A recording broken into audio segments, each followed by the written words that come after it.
and we'll again begin with Mayor Kemp. What is the best way to resolve disagreements between city council members and move the city forward?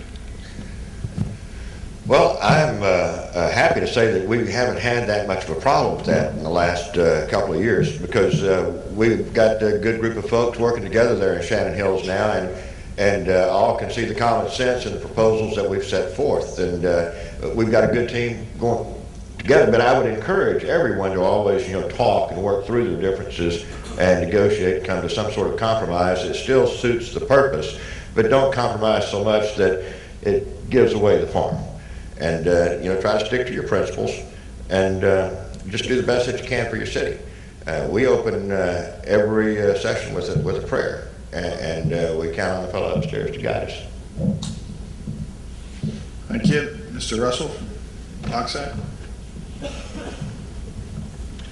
I also believe in the power of prayer, that it's very, very imperative that we acknowledge God in the midst of our city. The things that are coming down as far as the nation goes, and there's so many things happening, so many changes that's taking place now, that it's imperative that we acknowledge God in what we have. And as far as the relationships goes, it begins with a relationship with the Lord, and also to basically treat people as you would yourself. In other words, they're so important, the people are so important, and they're a major resource of our city.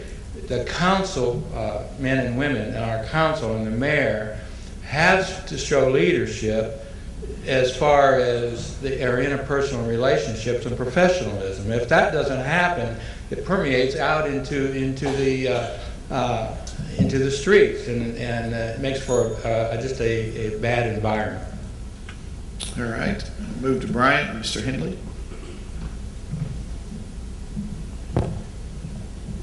I think it's very important to have a mayor that works with the council and actually able to give them all the information they need to make decisions.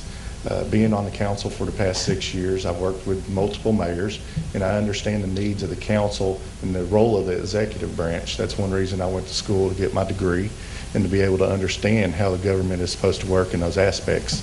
Whenever you actually have them working in their roles, I believe that the issues will resolve themselves out, and you won't have those issues. The legislative branch can do what they need to do, and the executive branch can do what they need to do. Thank you. Thank you. Mr. Cox. I believe it starts with teamwork, and I believe it starts at the top. And I believe that you take responsibility when things go right, and you take responsibility when things go wrong.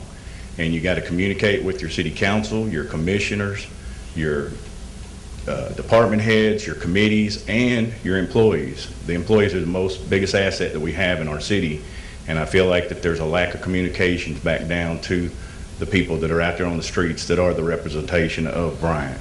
And again, I've worked through multiple administrations in the fire service and that, and I feel like that I can work with anyone. I think I proved that in 2008 when we had Operation Flood Relief, and I took control of the city under the control of the council, under the direction of the council, and we worked as a team, as Team Bryant. Thank you. Thank you. And Ms. Dabbs. One of the best ways to work as a team is to act like a team. If you have a question, call somebody. Call me. Ask me a question. Don't send a FOIA into the city of Bryant for information that you can pick up the phone and call somebody for. We're going to have a strategic planning meeting with council at the beginning of January this year if I'm to be reelected, just like we attempted to have in 2012. In that meeting, the clerk will be a big part of that. We will also work with the Municipal League. I will encourage all of the council to become municipally certified. I became municipally certified municipal official over the course of the last 4 years. That training at the Municipal League would benefit the city of Bryant so much if our elected officials would go as a team and work together to receive that training. Great teams get trained together, they work together, they break bread together, and they laugh together. And they're not looking for gotcha moments. They're not looking for opportunities to make one another look bad in the media. I've never done that. And they really work to take care of the city's business without creating a negative headline or a gotcha moment. And that's how we should work together as this local city government. Thank you. And we'll begin with Haskell. I'm losing track. I think Janie. Yeah, I think.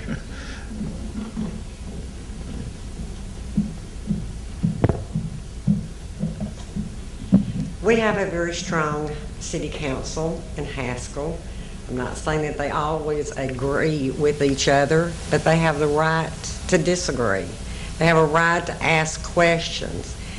And I have to say that we don't have a lot of discord between the members. We're all together as one to make city of Haskell the best that it can be. We don't come in there with a personal agenda. We're there to serve the cities.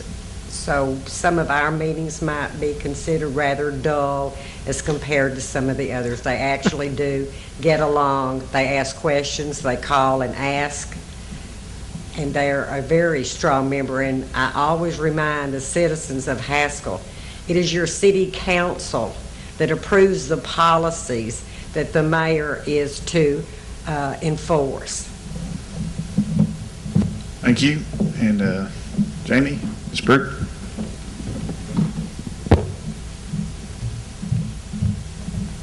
I've been attending the city council meetings for the past year or so, and like Janie said, our council members work very good together. Occasionally there is a disagreement about something, but we normally get it worked out right there in the meeting.